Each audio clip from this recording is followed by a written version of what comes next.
Welcome, everyone, to our show. This is going to be terrible.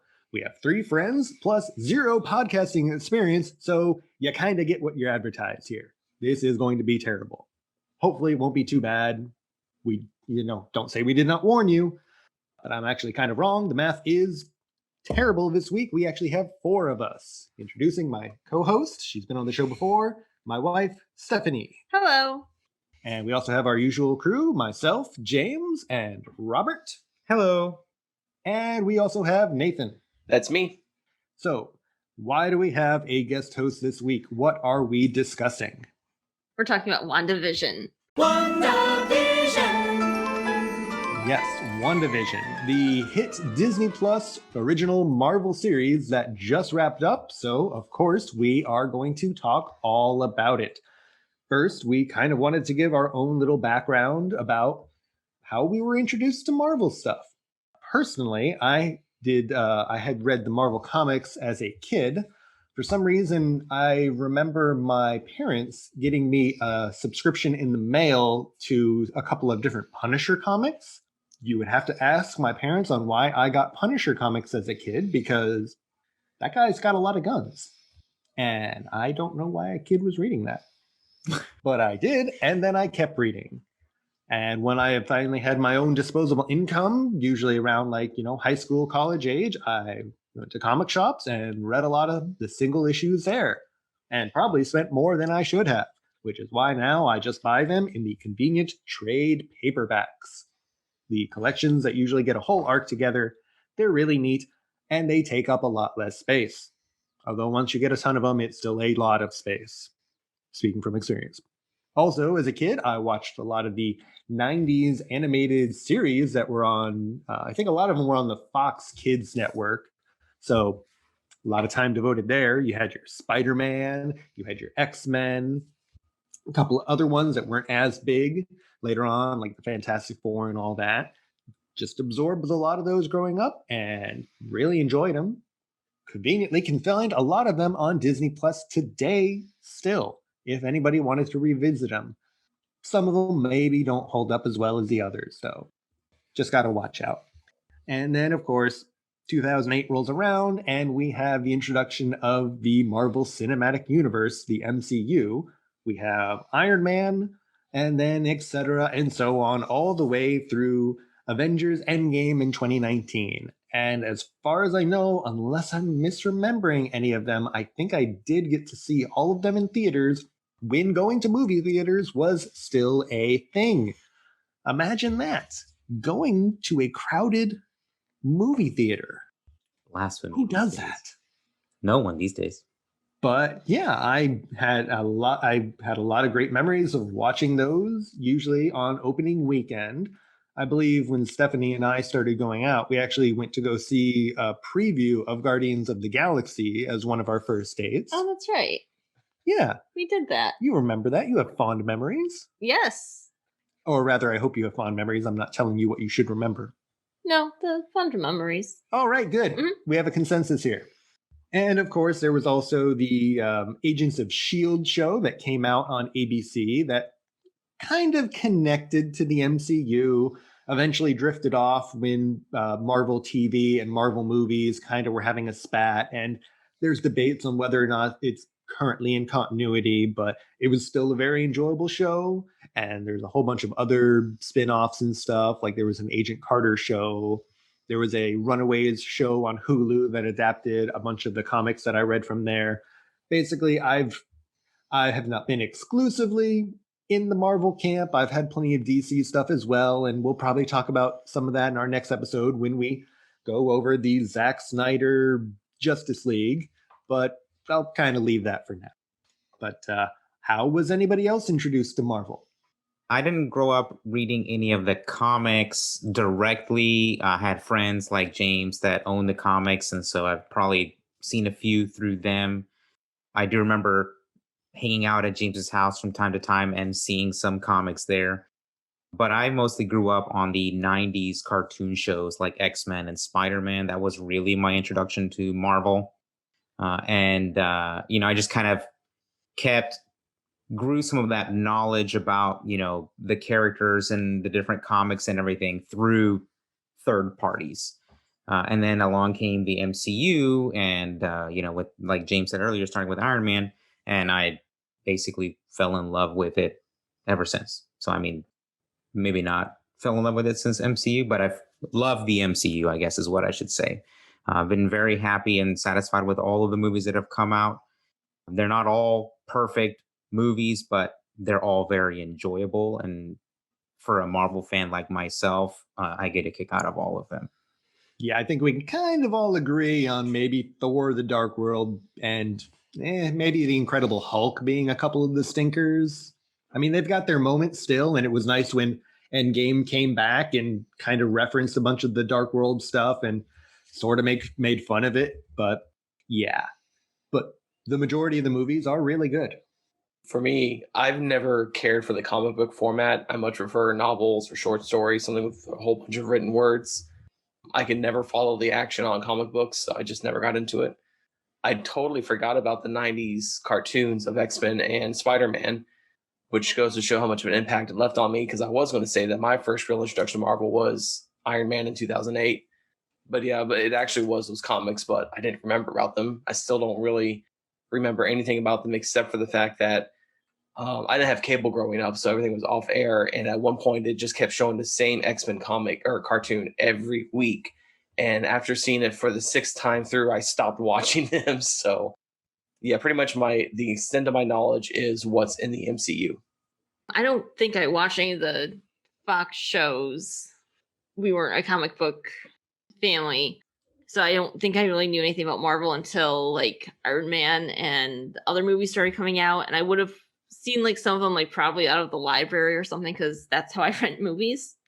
And then when I started dating James, I think that kind of was something we did together, is we watched all these movies so I could be all caught up in the MCU. And I think they're fun. I kind of have the same attitude towards Marvel as I do with Star Wars, that it's a fun movie, and I don't know enough about the universe to be able to make many predictions about where it's going to go. So I'm always surprised about how it's going to end, even when people on the internet seem to know all the answers all the time. So, Although, as we'll see with WandaVision, maybe they don't know as much as they think they know going in. You mean everything on the internet isn't true? We're true. You can trust us. I wouldn't. We sound believable, right? Right? Sure. But yeah, so speaking of WandaVision, a little bit of background we have from the comics. The primary characters in this show are Wanda Maximoff, aka the Scarlet Witch, and the Vision. These are two characters that have been around in the comics since the 1960s. And WandaVision takes a lot of inspiration from these comics. A lot of stuff from the 70s and 80s, all the way up through the early 2000s. And even, I think there was a Vision run in the mid-aughts that had some influence in here. And then we have the MCU versions of them, which up to this point, Wanda did not have her code name yet, but in this series we get it. And Vision, they were introduced in the 2015 Avengers sequel, Age of Ultron, and then they only had a few appearances since then. They showed up in the Captain America Civil War movie, and then in the two-part Infinity War and Endgame.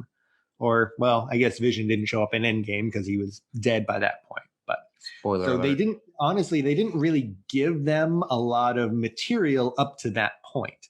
So this series was a really good chance for them to expand upon that. And they did. So a brief summary of WandaVision. So after the events of Infinity War and Endgame, Wanda Maximoff and Vision find themselves living out a magical sitcom life in a small town, New Jersey. So that's your one sentence description of it. There's a lot more to it, though. So when I watched this, I kind of saw it as it's a 9-episode run, and it looked like it was kind of structured in 2 halves and then a big finale at the end. The whole premise of the show is that they're living out this sitcom life, and at the start of it, they don't explain why. And the first 3 episodes, each of the sitcom episodes, they go through decade by decade, from the 50s all the way up to the 2000s, 2010s, whatever. And the first 3 episodes, you have the 50s, 60s, 70s. Then for the 4th episode, we have a kind of break where we get actual answers from what's happening in this world. And then we get 3 more sitcom episodes, 8th episode giving us more answers, and then a big drag down fight finale. So I kind of thought that was interesting the way they did that. It was neat that in the beginning, they just present this as a big mystery of like, they just drop us right in. They don't tell us anything of what's going on. They want us to kind of figure it out for ourselves.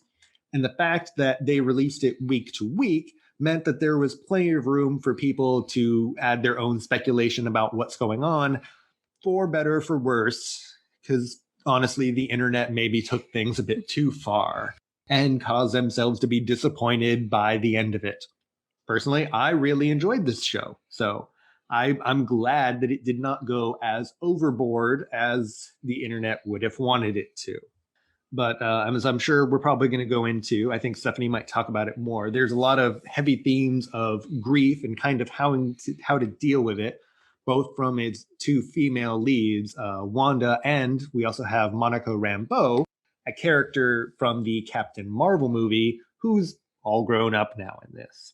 The one kind of thing that I might kind of fault this series for is that when we do get to the finale of it, it falls into the same kind of MCU trope as a lot of the earlier movies where you're pinning a hero and a villain against kind of a mirror version of themselves. And like, it's just a whole bunch of the same kind of like, they have the same powers as me, fight, fight, fight.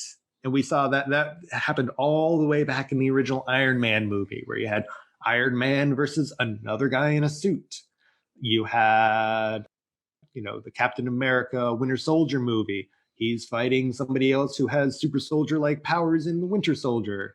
And it just kind of goes on and on throughout all this. They're fighting versions of themselves. But we'll get into it some more, I'm sure, by the end. They even do it in Incredible Hulk. Yeah. In the Incredible Hulk, you've got the Abomination, who's another gamma-powered big dude. Well, I thought it kind of worked for the last episode for this, that it was like their and a movie episode after having, so many seasons of this show that they've created in this alternate reality. You mean like the Community 6 seasons and a movie? Yes. True. They do seem like they spent a large portion of their budget on this final episode. I mean, the effects throughout this whole series have been really great, but the last episode is basically the 3rd act of a large Marvel movie just packed into an about, I think, 45-minute runtime. Yeah. I love the story here in WandaVision. Like James said, I love that they just plop you in the middle of this thing and you have no idea what is going on. At the end of every episode, you're asking yourself, Wanda is going on. And I loved it. It was so mysterious. You were trying to figure things out. You're looking up fan theories online for better or for worse and getting excited about what is possible. And it felt like every episode exceeded at least my expectations for what I was thinking was going to happen next. And while overall I like the story of WandaVision, this season as a whole, I am just a little bit let down by the end, the final episode, if only because the show was just, again, so mysterious and so crazy and so different. And then the end just felt like I was watching another MCU movie. And I was just kind of like, one of the appeals for the show for me is how different it was compared to everything else in the MCU, only for them to end exactly like every other Marvel movie. And so that was a little bit of a disappointment to me, that it was like they didn't do anything wild and crazy like they did the last 8 episodes. And I wanted that. Like, I wanted it to be, absolutely nuts all the way till the very end. And I was a little disappointed by that. On top of other little things here and there with some of the characters that I'll get into when we start talking about the casting characters. Overall, story was great. A lot of the hidden messages in there are awesome. Just a little bit let down by the finale. I will admit though, even if you don't like the finale for its, big fight aspect, the fact that they resolved the Vision versus Vision fight by having the two of them have a, mental problem discussion in a library of all places, that was probably the best way that they could have resolved that. Hmm. Yeah. There were plenty of things to like about the finale. I just think connected to the rest of the series, the finale felt out of place for me. Yeah, so I just really love the show so much. As someone who I still like have to turn James and ask him about like, oh, is that a thing from Marvel half the time? But just, especially like those first two episodes when they dropped, and they're just beautiful homages to those sitcoms, and like rewatching it, everything kind of seeing how Wanda's sort of like using the stereotypes from those eras, like kind of hide from herself and her own responsibility in this other world. We see from the first episode that she has at least a little bit of control at that dinner scene, and then the second episode we see that she's rewinding stuff to go back to rewrite this other reality she's written to make it more to her liking. And we'd like watch the Nerdist videos afterwards where they're like, oh, it has to mean that someone else is behind it because she, probably she's a good guy and all this stuff. But really, part of it is, I think, that we're so used to this idea of like a 50s and 60s housewife, like didn't have agency, and therefore she could not be fully responsible for her life. And Wanda was, it was all Wanda. Yeah, as much as the villain song tries to blame it as being Agatha all along, it's more, I don't know, I don't know that they really needed to bring Agatha in as a villain. Like in the comics, she was kind of more of a mentor figure. And I could see where they were maybe going to lean that way by the fact that they let her live, and Wanda even says that if she needs Agatha, she'll go back and get her. But I don't know that we really needed her as a villain. We didn't necessarily need a villain per se, because we were just, this whole series could have been about Wanda trying to work through her grief. But Agatha is how she's able to work through, because Agatha is actually like forcing her to face it. Apparently, the Avengers does not include therapy in their benefits plan, so Agatha Harkness is there to help. I do want to add on to the whole, with the first couple of episodes being an homage to those early type sitcoms. I heard apparently they actually hired on Dick Van Dyke to be a consultant for those episodes to help get that feeling of that old timey sitcomness to it. And I thought that was a really nice touch that, someone who's well known, not just as an actor, but also as a Disney actor, to be able to help portray that kind of feeling that they wanted to have for those early episodes. Yeah, they definitely nailed that very, very well. I grew up watching those sitcoms, so it was definitely an enjoyable thing to see that. And a lot of them are like pretty like dead on copies of some episodes. If you go back and look, there's the second episode I think is based on Dick Van Dyke. Is the second episode? The second episode would have been the Bewitched. So the first one is Dick Van Dyke. Yeah, the first one, it annoyed me every time I kept seeing people online try to say, oh, it's an homage to I Love Lucy. And it's like, no, this is Dick Van Dyke here. They even have Vision phasing through a little piece of furniture that would have been tripped over by Dick Van Correct. Dyke. And it's like, how is this? It would have been anything like I Love Lucy, other than the fact that it's black and white and it's about a married couple. Yeah. And those are the little things that I'm talking about. Vision phasing through the, whatever, a little table or something where Dick Van Dyke would have tripped. And, I don't think it's that episode, but the next episode, they've got the split beds, is also copied from a sitcom as well, a sitcom episode as well. So like, there's a lot of little things that they're not just homages, like it's almost direct copies of those scenes that I thought was just great. It wasn't enough to make it feel like Dick Van Dyke, but that they're like showing you like, hey, Vision is phasing through this thing. Dick Van Dyke would have tripped on it back in the day. So really, really, really cool stuff like that. Yes, the famous split bed, because all those 50s and 60s, TV censor people, pearl clutching, they couldn't have them be in the same bed together. They wouldn't want to imply anything untoward. That is legitimately why they did that. Yes. And actually, I think Bewitched is the first show that had an unmarried couple. Well, they were married on the show, but not married to each other in real life, sharing a bed. Before that, I think there was like one show that did the stars were married, so they were allowed to share a bed. I read a book once. So have I. I believe looking at our bookshelves, you may have read a book, more books than one. I read a book specific about Nope. that type of thing in sitcoms once. She read a book once and never again. I mean, geez, if you can get away with just reading one book and getting an English degree, then more power to you. I mean, the internet did exist by the time I was in college. It actually could have been possible. True. I did not take advantage of that. She didn't read another book, but she did read the internet. I mean, what is the internet if not just a giant, never-ending book?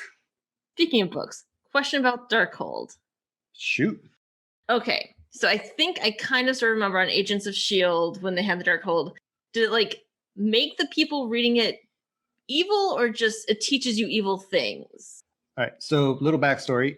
The Darkhold is introduced here in WandaVision as the Book of the Damned that Agatha Harkness has, and inside of it is a prophecy all about the Scarlet Witch and how she's going to destroy the world or something. We're not given too much, lip service about it other than here's the Darkhold. It's a name from the comics. You all know that. Wink, wink.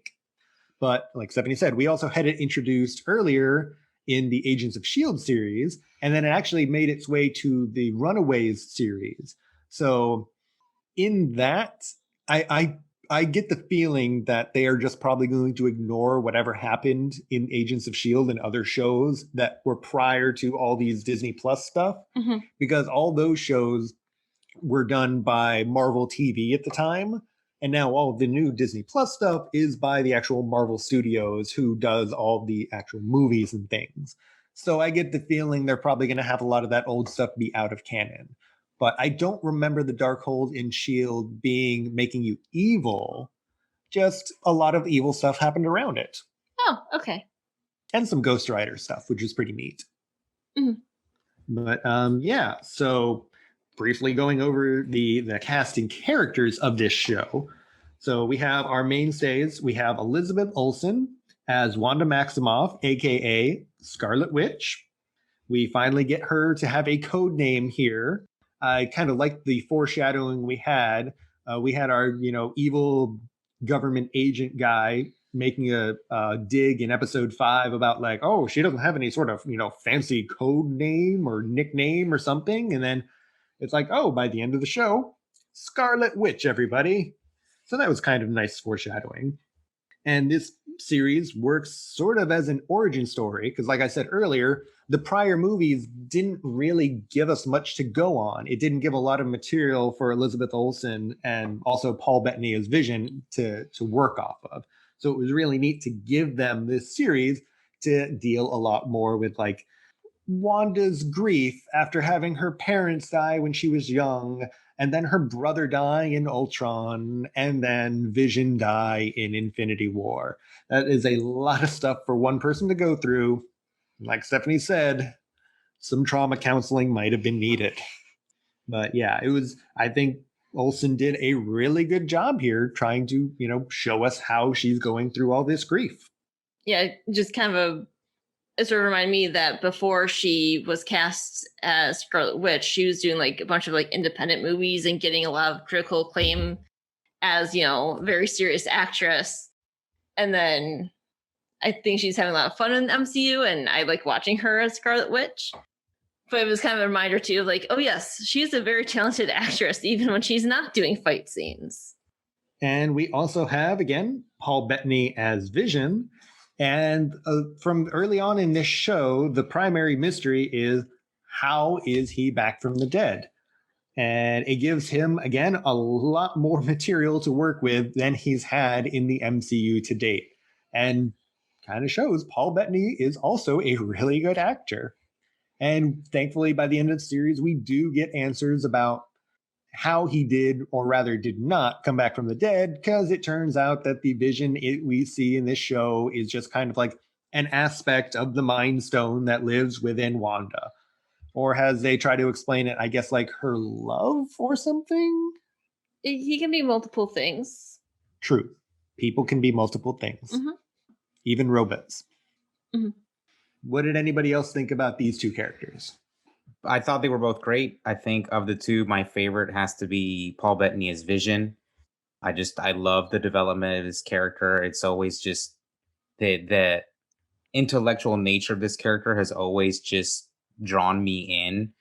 And I love that he's kind of almost the audience in this case in the show, because he starts questioning what is going on. He's confused about things that are happening. When Wanda's kind of like rewinding things or changing things, he's like, what's going on? Like, didn't you see that? Don't you think this is weird? Especially when they've got after the kids are born, Agatha shows up in her workout gear or whatever, and asks Wanda if she wants to redo the scene again. And Vision's like, did you not see that? Like, what is going on here? So I feel like Vision kind of plays the audience in a way too, where, he's kind of showing us like the confusion we all have with this mystery of what Wanda is going on. Yeah, as far as casting goes, I mean, Elizabeth Olsen and Paul Bettany were pretty much expected. It was nice. I didn't have any problems with casting whatsoever. Everybody, I thought, did a great job playing the roles that they were assigned to for their characters. I do got to say, though, I do love how the plethora of characters help open up so many routes of, is this going to happen? Is this what they're gearing towards? Like, I know after the 4th episode, I think it was, when you meet the director who's in charge of S.W.O.R.D., I was convinced that either he was Mephisto or he was being controlled by Mephisto. And so I kept looking for that to happen, and it never does. But it was so cool that they had so many people playing so many different roles throughout the series to kind of lead you on like that, to kind of really have you guessing what's going to happen. Another one that I was looking out for was the lady from the 2nd episode, Dottie Jones. I kept expecting her to eventually be a witch. I forget what her name is in the Marvel universe, but it just like all these little signs were kind of there that she could show up to be that. And of course she never did, but it was a fun ride trying to guess and trying to think of where they're going to go with this. How are they going to solve things? How are they going to wrap things up? So yeah, casting was perfect. Nothing unexpected with Wanda and Vision, of course. And I like how many characters there were. Every episode, there's the A story going on inside the Hex, and there's the B story going outside with the government, and they each had their own cast, and it worked perfectly. They juggled all the characters just fine. Yeah. So in addition to the main two, we've also got introduction of Tiana Paris as Monica Rambeau, who again the character came from the Captain Marvel movie, which, since that was set in the 90s, I believe she was about like 11 at the time. So now we see an adult version of her and how she's dealing with the grief of the loss of her mother, who died while she was, snapped away at the end of Infinity War. So she didn't even get to be around to kind of help her mother, pass on and everything. And this also works as our origin story for her getting powers, which will probably eventually lead either to the Captain Marvel sequel or the Secret Invasion series that will be coming out on Disney Plus. And yeah, I thought it was a really good introduction to her character, especially when I saw in an interview at one point with some behind the scenes stuff, like the people on the show didn't realize at first that they could have access to said character. So it was just going to be, some no-name character, probably somebody that wasn't even an actual Marvel person, just another agent. And then they're all like, oh, hey, you want to throw this person in there? And they're like, great, let's do that. And I thought it worked out pretty well. What do you think about Monica? I liked Monica. I'm excited to see what her future stories in the MCU are. I think my favorite thing about having Monica Rambeau in the show is, that we're finally getting how do I say this, Avenger level POC superhero, because we don't really have that. Like and I'm sorry, be a little more specific, an Avenger level female POC. I was about to say, like, whoa, what happened to Black Panther, Yeah. guy? A female POC, sorry. Because yeah, we do have other people of color that are Avenger level superheroes. We got Black Panther, and we do have some female POCs there as well, and Shuri and some of the Panther's guard and everything. You have Gamora and some of those some other characters, but a lot of them they're not Avenger level superheroes. They're not standout leading the pack type superheroes, and so it's good to finally get someone like that. Like I see Monica Rambeau as one of those characters that they're really going to put at the front, maybe leading the new Avengers in like Captain Marvel's place kind of thing. Like she's going to be this generation of Avengers Captain Marvel, so to speak. And so it's really cool to see some of that finally happening. But I love this character. She was fantastic. So we also have on the show a couple of old MCU side characters. We have Randall Park as Jimmy Woo from the Ant-Man movies, and Kat Dennings as Dr. Darcy Lewis from the Thor movies. While it was nice to have these two characters back, I don't know. I just kind of felt like they were mostly fan servicey. Like they did the job that they needed to in the show, and I suppose I'd be behind, Jimmy Woo getting his own, little side show investigating Marvel stuff if they wanted to throw a Disney Plus series at him. But I don't know. We didn't really need them. They could have just been anybody, really.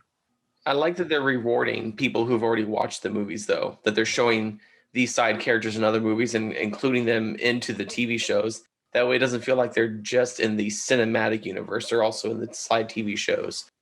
I think a spinoff with Wu being in his own little thing would be interesting, but I don't think that's necessary. I like them both in this show just fine. It was familiar faces, and I always love Darcy's attitude and the way she talks and just the kind of person she is.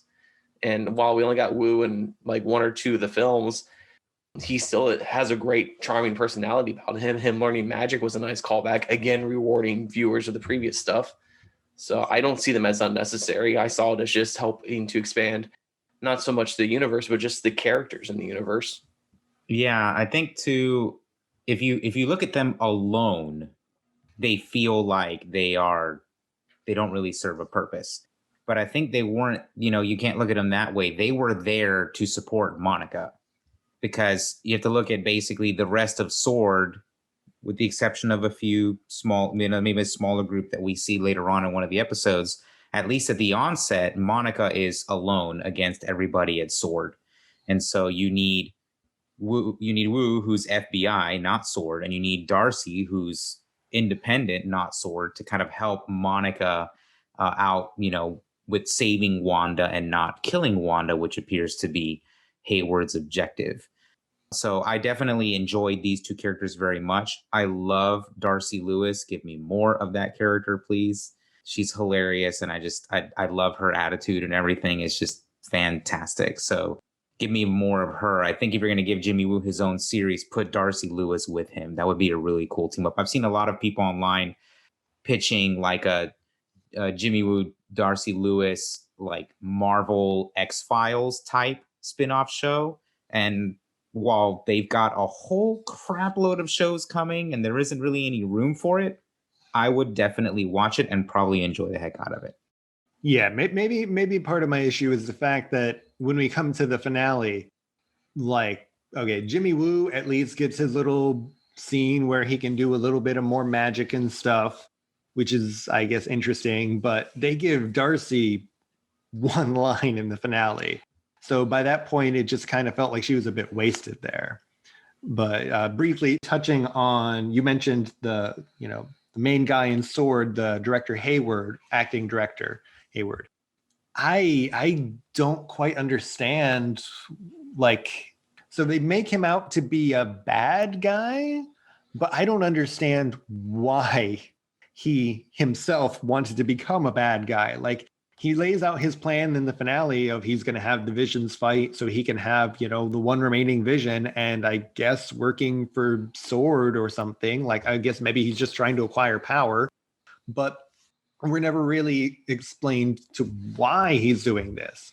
Like, I don't think he's some sort of, random remnant of like a Hydra organization or something. Or if he is, nothing of that's explained.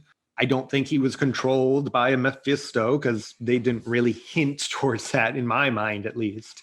So it seemed a little half-baked there at the end. Like maybe he was a villain for villain's sake. Well, I think, is he the one who said something about how people who were snapped, like, don't understand what the last 5 years had been for those who'd been left behind? I believe that was him, yes. So I'm wondering if there's something that, like, within Sword he would have experienced, or because of knowing what he knew about Thanos or whatever, that he felt like he needed to have this sentient weapon thing that is Vision. I'm not saying that he was right to, Shoot some kids? right, he should not have shot the children or, define international law or anything like that. But he might have his reasons for making bad legal choices. I suppose. And it just also makes me question, is nobody else at Sword other than Monica like wanting to raise a hand and go, hey, I disagree with this? Yeah, and I was getting into that. I agree with Stephanie. Let me say this. I agree with James that the show doesn't do a very good job of explaining, or at least spelling out, what Hayward's deal is and what his objective or his motivations are. However, there are some hints here and there based on some dialogue that kind of lead you in a direction of where, what his objective is. He talks about people that were blipped, like Stephanie said, don't know what it was like for those 5 years being there. He doesn't look fondly on superheroes. He probably sees that they failed the rest of the world or the universe, arguably, because they weren't able to stop Thanos. And so he's looking for a way to be able to protect at least Earth by reactivating Vision. And so he sees Wanda as a means to an end. There's that line where they've tried millions of ways to bring Vision back online and they couldn't do it. But then they're able to take some residual chaos magic left over from Wanda's attack on the drone to bring Vision back online so he could have his weapon to help protect Earth from a Thanos level threat. But I also agree with James. It's a little weird that he's doing all of this and no one at Sword is like, what's going on?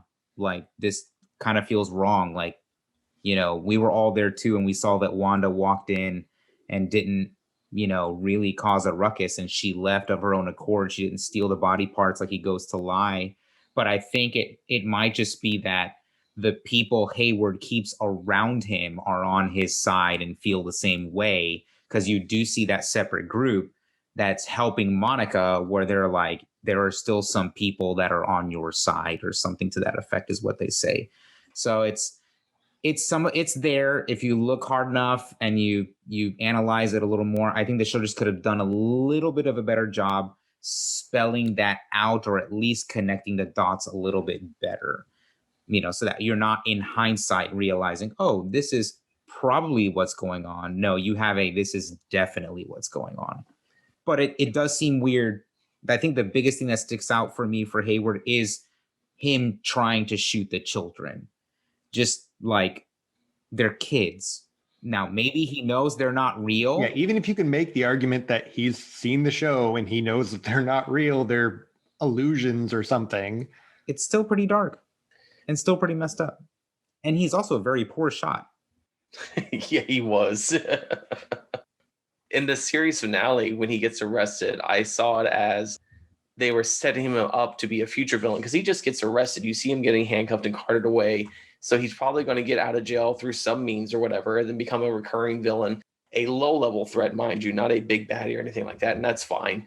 But the thing I didn't like about this whole setup was that it seemed like they were trying to make this brand new Sword institution play out just like S.H.I.E.L.D. did in the MCU. And I'm kind of tired of this whole government makes a super organization to help the people and save them and do research to, benefit mankind.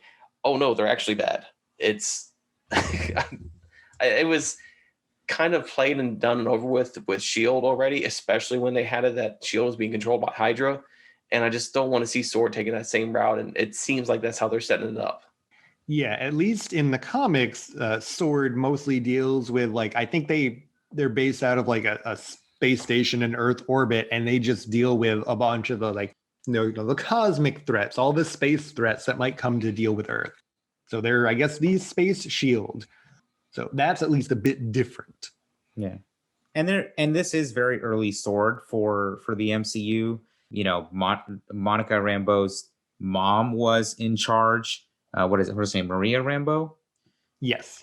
Is in charge of Sword, but at least before the blip and during the blip, but then dies, and then Hayward takes over. So it's very possible that Sword was on the up and up. We have to make the assumption, right, that Maria Rambeau was good, and then everything's on the up and up, but then she dies, we get the blip, and Hayward basically takes over and kind of starts to sour Sword. And it's similar in the sense of Hydra. So I'm with Nathan on it feels a little bit played out, but hopefully now with Hayward gone and Monica going to meet with what we assume is going to be Nick Fury, that she will probably take over Sword, or they'll put someone in place they can trust in Sword, and it won't be that way any longer.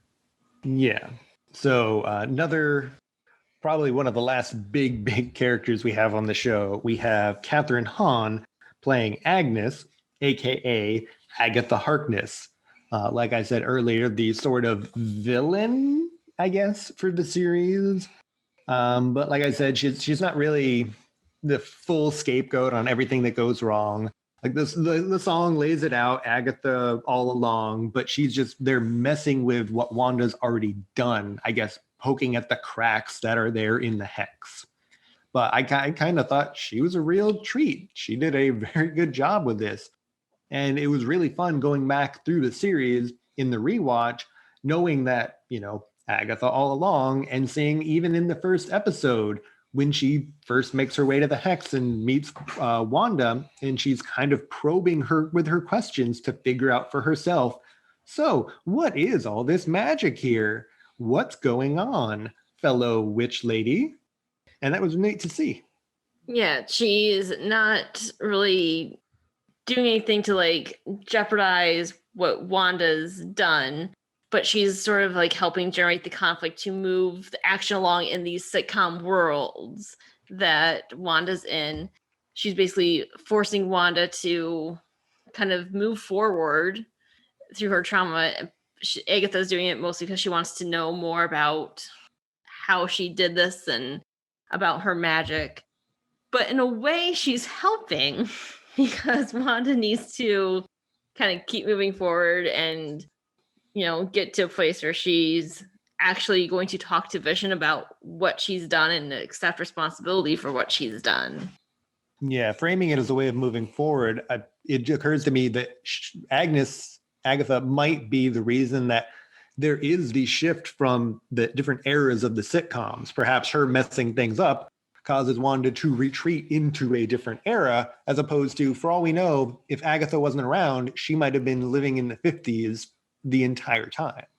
Yeah, and she's there to sort of, she's the one who suggests to Wanda that, oh, it's your anniversary. Here's all the things you should do to get ready for this anniversary dinner, creating the conflict for that first episode. She's going to make sure that something happens. It's not just watching Wanda make dinner and Vision comes home and they have dinner, and that's not very entertaining television. I love this character. I think Kathryn Hahn knocked it out of the park. Serious applause to her. She nailed this character very well, very compelling. Towards the end, I love that, like Stephanie said, I agree 100%. She is helping Wanda move forward, process through her grief to figure out exactly what is going on to her own benefit, right? But it ends up benefiting Wanda as well to process this grief and figure out why all of this is happening. I also kind of like that, yeah, she gets one-upped by her own, there's that epic foreshadowing. Here are these runes, and only the witch who puts up the runes can use her power. Gee, that's not good. what are we going to call that? Chekhov's runes. That's going to come back later to bite you, and it does. But I like that while she is beaten, there's hardcore implications she is not out. Like, she does that thing where she changes her into the nosy neighbor, but like the way that she's talking to Wanda, you can tell that there's still part of her there. Like, she's like, I'll see you later, Agnes. And she's like, not if I see you first. And I don't feel like that's just a quippy, nosy neighbor line. I feel like that's Agatha in Agnes being like, I'm going to break out of this. Just watch. You haven't seen the last of me. And I love that we may not see the last of Agatha. It is nice that while they do kind of do that trope at the end of like, fighting mirror image powered people of themselves, they don't follow through on the trope of then killing said villains like a lot of the early Marvel movies did. I do want to point out Catherine Hahn's performance. I loved the few times where in the sitcom world, she's taking out that character and then goes back in, like when Vision frees her while she's in the car. And then at the end there, when Wanda traps her into that role, her performance in doing that, changing personalities, was just so seamless and perfect of her being like, I'll get you, my little pretties. Okie dokie. It was seeing that switch in her acting ability was fantastic. And I loved it every time that happened, those few episodes. And the last character I really want to touch on, a lot of the internet is not going to be too happy with the way it ended up, but we have Evan Peters, who played the Fox Studios version of Quicksilver in the X-Men movies. Here he plays a fake version of Pietro, aka Ralph Boner. Probably the ultimate red herring that Kevin Feige and the MCU could have put out. Honestly, just a really big trolling on their part. Like, I think I understand that they wanted to do it as kind of like a nod, and maybe in their eyes they didn't see that they wanted to introduce mutants this way, and that's fine. We did not need that burden to be placed on this series. But oh man, the internet really wanted it. They wanted it bad. Yeah. I never really thought that the moment they introduced Pietro in this series, I never thought it was anything other than some fake out by whoever was doing that, right? So clearly it wasn't Wanda that was making that happen. Somebody else was there, and we learned later it was Agatha all along, but I never thought it was anything more than that. This is somebody playing with Wanda's mind. And then in a meta way, this is Marvel Studios playing with the fans' minds and saying, we're going to give you Evan Peters playing Quicksilver and make you think that this is how we're going to introduce mutants, and we're going to bring this version of Quicksilver back and everything. And the Ralph Boner joke initially stung, it was mostly because of it felt like Marvel Studios calling the fans stupid. I think that's how it initially felt for me, was just like, haha, you're an idiot for thinking that this was anything other than a very long con. And I think I feel bad for the people that really bought into this being something. So like I said, for me, at the end of the day, I didn't think it was anything anyway, so I'm not hurt.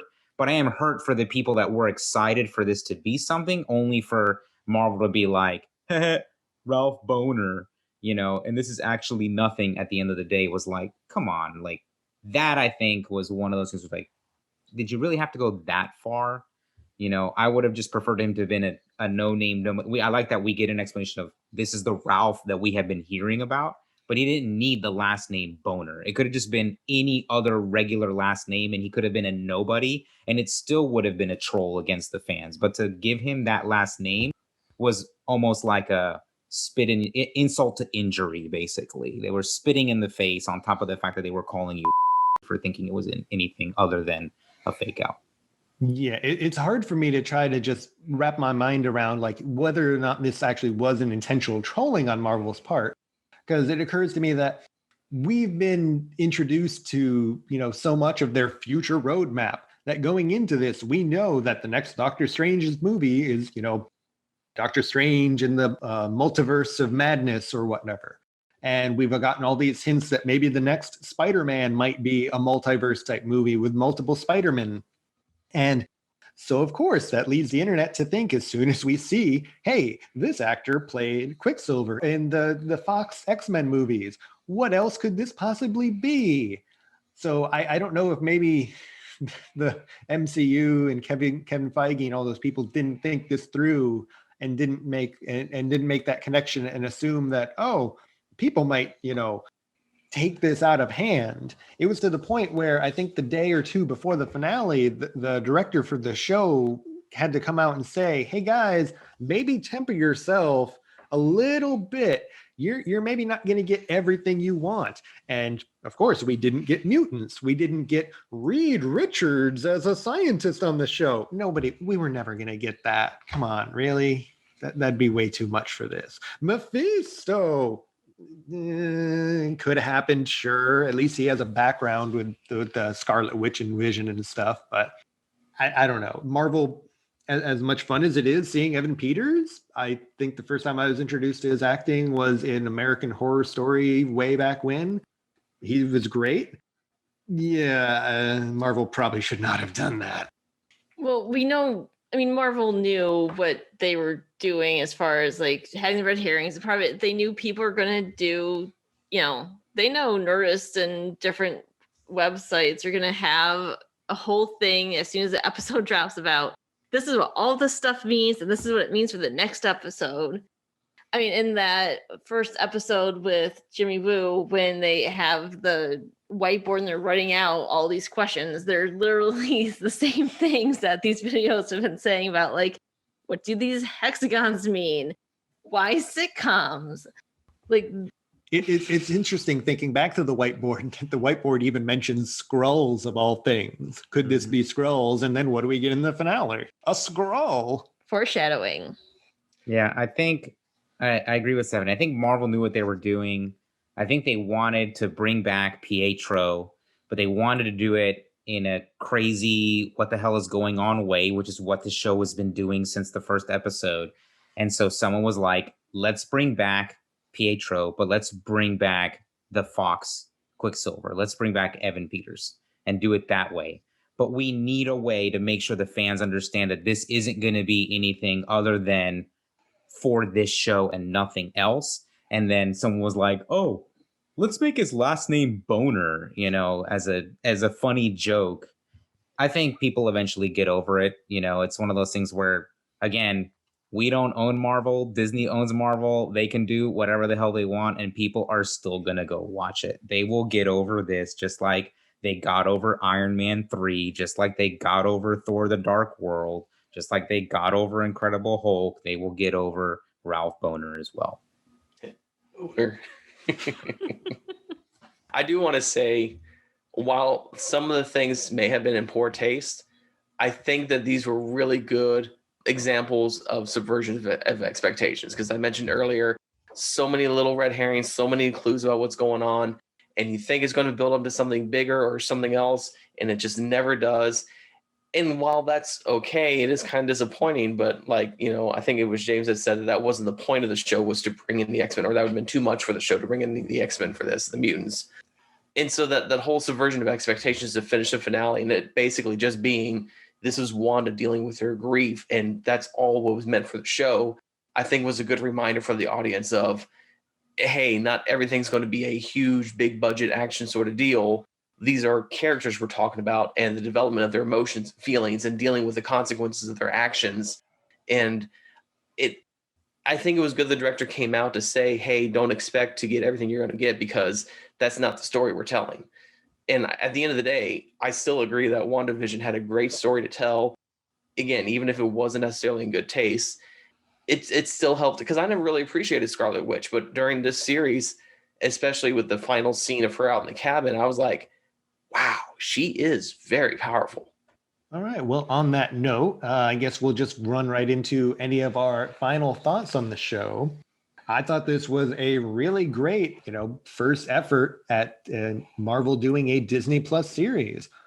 They kind of knocked that out of the park, just like Lucasfilm did when they did Mandalorian. And as we can tell, Marvel already assumed it was going to go well because they have so much more coming down the pipeline.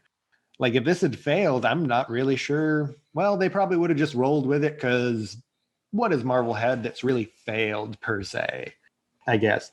And I like that the series wrapped up enough of what it was. I mean, we all know that it leads into other things, but the story itself of the Hex and this New Jersey town of Westview, that looks like it is done. Probably the most we'll see of it is if, Wanda has to go and get Agatha back for some reason, which, hey, they probably will. And again, the internet was maybe thinking a little bit too much about what they wanted out of this series, and hopefully it's not going to affect it in the long run, people's thoughts about it. And honestly, I'm really glad that some of this stuff didn't happen. In addition to the mutants and other stuff, I'm glad that we had a hint towards Doctor Strange, but that he didn't, come in and be the man to save the day. I'm glad that Wanda, they gave her the space to take care of this herself. Yeah, I love the show so much. We did a rewatch leading up to the final episode, and then I watched the final episode a second time the same day it came out, and I will probably watch it again because there's just so much to kind of keep noticing and everything. And yeah, just Wanda's journey with her grief in the end of the episode, I just want to talk about really fast. There's that scene where they're tucking the boys in for one last time, and it made me think about the scene in Titanic where the water's coming into this cabin and there's a mom telling a story to her kids and tucking them in. And even when I was in middle school, that was the scene that got me, not Leonardo DiCaprio dying. So like, you realize at the end when Monica says to her how, they don't know what you gave up for them. She really did give up. She literally gave up her children to save this town. She also kind of enslaved this town. And I feel like she maybe needs to have some kind of consequence for that. I was going to say, I think it's a little more than kind of enslaved there. Yes. Just a tiny bit. Yes. But in the end, she made the right choice. So she gets to be a hero. For now, at least. True. And based on that, end credit scene, it looks like they're going to try to have her, I guess maybe part of her, in addition to learning more about her magic, is maybe going to be trying to find her kids again somehow. Because we hear, them crying out. And it would make sense because her two kids in the comics end up joining the Young Avengers team. And we're also going to have another member of that be in the Hawkeye Disney Plus series that's coming out. And I think there might be even a few more that are going to sneak their way in there probably. So it could be a setup for a Young Avengers series down the line, the next generation of heroes. Yeah, I love this series. Like I said earlier, we were talking about the story. I think the finale is probably the only part of it that disappointed me a little bit. Otherwise, I like how human this story is. There are superheroes and there are superpowers and magic and whatever. But at the end of the day, this was about how to deal with grief and loss and giving up things that are closest to you for the greater good. And so I like how grounded and human this story was, I think is what was really neat about it at the end of the day. A couple things that I thought were a little weird, like we mentioned earlier, Hayward could have used maybe a little bit more fleshing out of what exactly his objectives were. I don't like how they basically just, what do you call it?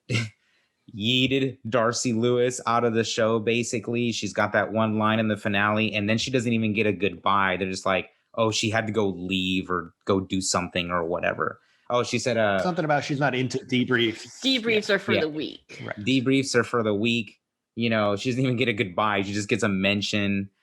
But more specifically, going back to this whole, introducing more superhero POCs or female POCs into the MCU is, I don't know how smart it was to have Monica trapped in this man cave by Evan Peters' Quicksilver, Ralph, and she's essentially trapped in there by a white male, can't get out, but then easily thwarts him because she notices the necklace on his neck. And then when she comes to the rescue to save the boys, how is she saving their lives? Oh, she gets shot by a white law enforcement officer. And I thought that was a little too on the nose, tone deaf, not very smart, maybe misplaced kind of scene. Like I was like, really? We're going to have the display of her power be that she's going to stand in between a gun being fired at children by a law enforcement officer. And I was like, it's a cool scene. Don't get me wrong. It's a really neat display of her ability that she's absorbing the kinetic energy of these bullets and they essentially fall out the other side with no energy left. I thought that was a really cool display of the varying range of her power, but then it's immediately undercut by the fact that one of the kids, I think it's Billy, catches the bullet, the last remaining bullet. So it's like, you didn't even need to do that. The kids could have saved themselves just fine. Oh, and by the way, the first 20 shots Hayward shot weren't aimed at the children anyway.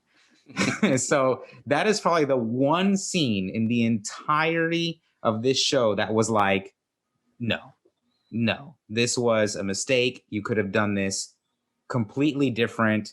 I would have had her speed up and grab the gun out of his hand or something, but for her to stand in the way and take shots like that, I was like, I don't know if somebody thought about this all the way through. Not in this day and age. Not only that, but then they just have them make a couple jokey comments about it, like, "Oh, you guys got powers too? Yeah, haha." Yeah, just that's probably the one biggest gripe I have about the show. Other than that, everything else was fantastic.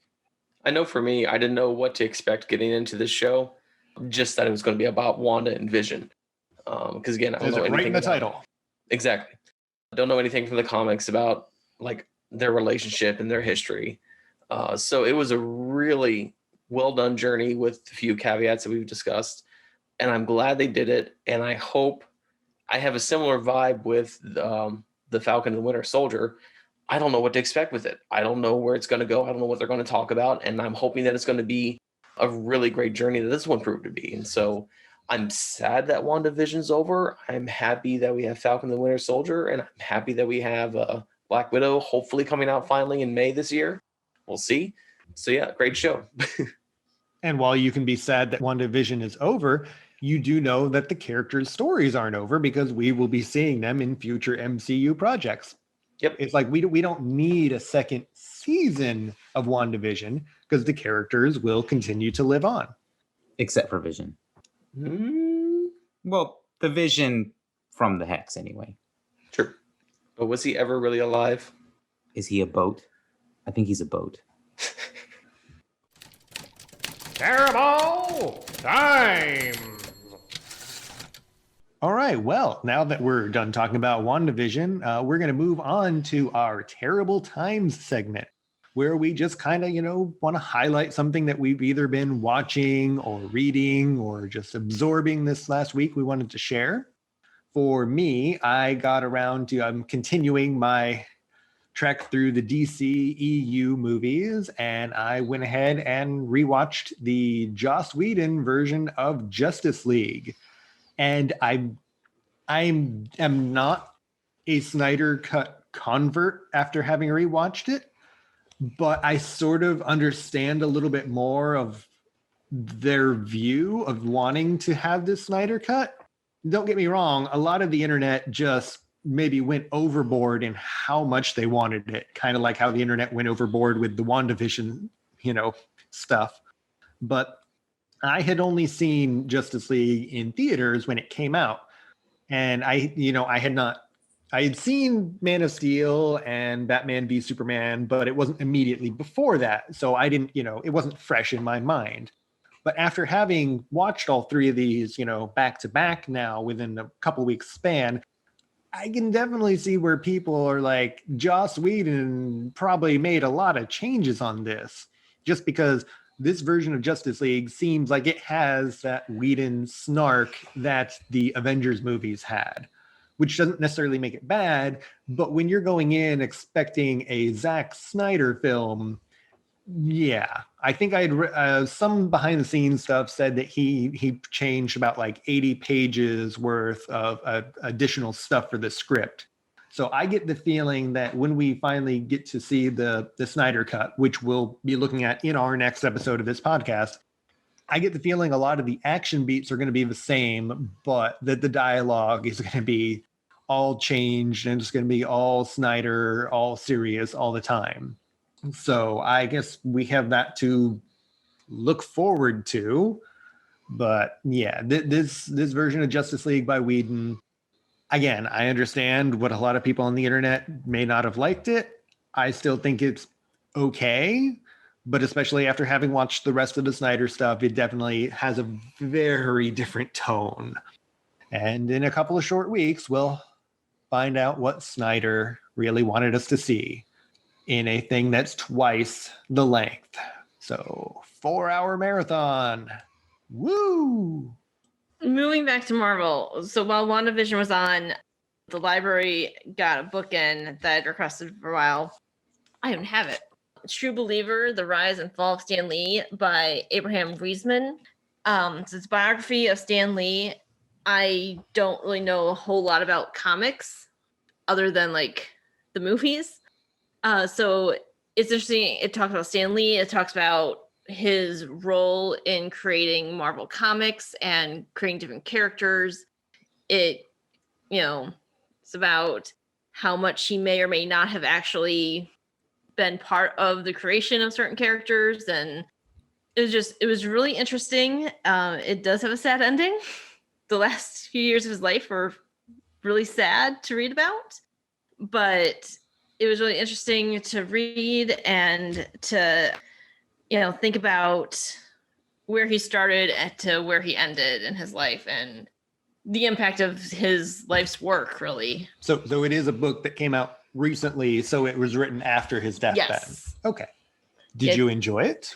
I did. I learned a lot. And as someone who's not well versed in comic stuff, I was able to follow along with everything and keep track of different people and things. So yes, I recommend it. For me, I have been playing and enjoying the crap out of Super Mario 3D World for the Switch. I am trying to play, it also includes Bowser's Fury, which I haven't even touched yet. I'm just trying to 100% Super Mario 3D World, which is taking quite some time. And I have been posting my progress on Facebook, and you're like just at the end there, and it's doing the same thing that a lot of the other Mario games did, or at least the newer ones like Super Mario Odyssey, where you're getting to where you're like 98% complete, and the 2% is harder than the 98%. And so I may end up abandoning that effort here soon and just completing the final levels with or without 100% so that I can get to Bowser's Fury. But it is just an incredible game. I know that it was out for the Wii U before. I never got to experience it there. I'm experiencing it now on the Switch, and it is a ton of fun. And I haven't even touched Bowser's Fury yet, so I'm looking forward to that. Well, I mean, if I understand correctly, Bowser's Fury is its own little standalone thing. So theoretically, you can jump into it at any point that you want and then go back to the base game. Yeah. Yeah, if you're a casual. Casual, smazual. I've been working long days. It's start of the month, so I'm very busy with work. So about the only thing I've been doing extra besides watching WandaVision has been we've been watching a YouTuber going to bed at night named Joshua Weissman, who is, all intents and purposes, a chef. And he has a bunch of different things he does. He has But Cheaper, where he takes like common meals like beef Wellington and shows you how to make it the traditional way and then a cheaper way. or he has another series called But Better, where he goes to like Chick-fil-A or Popeyes or whatever and takes popular menu items off of all these quick service restaurants and then makes the same thing at home, but better. So he's just got a great personality. He always talks about certain things you should always do, and if you don't, then you're going to disappoint me, essentially. Like you should always toast your buns for hamburgers. You should always like toast nuts in a recipe. That way you get a nice roasted flavor with peanuts or cashews or whatever it is that you incorporate into it. And then just watching his expression as he tries the bites of the things he made and just seeing how much joy it brings is like, I wish he actually worked in a restaurant still instead of moving to YouTube full time. But yeah, just great personality, and the stuff he makes looks delicious, of course, and just an easy way to wind down for the day. I get the feeling, Nathan, you got to watch that for the parental controls on that, because all I'm hearing you talk about is butts and buns and nuts. I mean, come on, man. It's funny you say that, because there are so many times they show shots of his rear because he turns away from the camera to do something on a stove or whatever behind him, and then the editor zooms in on his butt. So it's like you knew. Give the audience what they want. Well, I think that kind of does it here for us this week. So thank you for joining us for our review of WandaVision. We appreciate everybody who sticks around as long as they can, this far preferably, and a few minutes more. We'd like to know what your thoughts are, and if you want to, you can leave them in the comments below, or if you're kind of listening to us on your favorite podcasting app, you can find us on Facebook, and we're also on Instagram and Twitter. Just kind of search for "This is going to be terrible" and you'll find us eventually, hopefully. And if you do, let us know. Leave us feedback. No matter what, you can just give us a like, subscribe, hit a bell, leave us a review, shout about us from the rooftops, whatever you'd like, whatever you're comfortable with. We appreciate the feedback from you, our audience. Who knows, maybe you can even get a shout out from us in our next episode. Or right now, like on our Instagram, the Tip Touch podcast left us a comment in reference to WandaVision. They, like everyone else, have been saying that there are so many unanswered questions after the finale, but they are excited to see how this ties in with all the movies. And I think we kind of all agree with that there. We've seen all of the MCU movies up to this point. I don't see a reason for us not to continue watching them. Famous last words. But again, we appreciate everybody tuning in, and we will see you all on our next episode, where we will be looking at Zack Snyder's Justice League. You're going to be on that one too, right, Stephanie? No, I will not be watching that movie again. All right, well, goodbye. Bye. Bye. Be good to each other out there.